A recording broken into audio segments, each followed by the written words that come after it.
Guten Morgen zusammen. Holy moly. Mit der Morgenfrisur, alles klar bei euch? Da ist natürlich der Crown Cletus oder der Chris.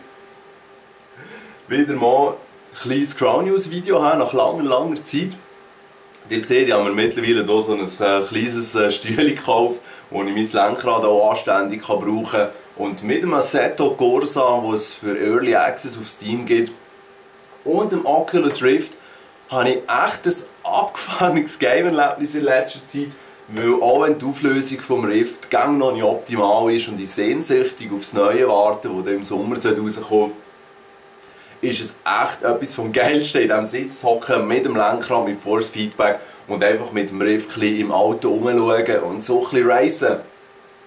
Eins an, wenn ihr ein bisschen mehr Infos zu dem möchtet oder so, könnt ihr das gerne Bescheid geben, könnt ihr euch gerne bemerkbar machen in den Kommentaren und dann werde ich mal etwas aufnehmen auf dem Screen oder so.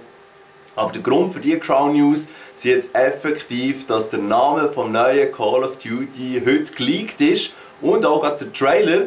Das Call of Duty wird Call of Duty Advanced Warfighter heißen. Ich weiß es nicht einmal mehr.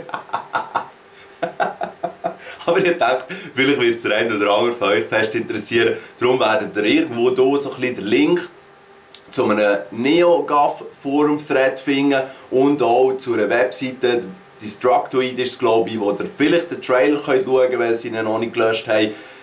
Ja, ich weiß nicht, das neue Call of Duty scheint sich ein bisschen wie das Titanfall zu werden, einfach ohne Titans.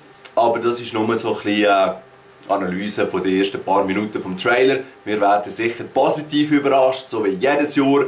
Weil Call of Duty ist eigentlich schon dafür bekannt, sich auch etwas zu trauen, mal etwas Neues auszuprobieren. Das war es auch schon mit diesem kurzen Video. Checkt den Link aus, wenn euch das Call of Duty interessiert. Gebt mir Feedback wegen dem Racing Equipment hier. Und dann wünsche ich euch ganz einen schönen Tag. Macht's gut, ciao zusammen.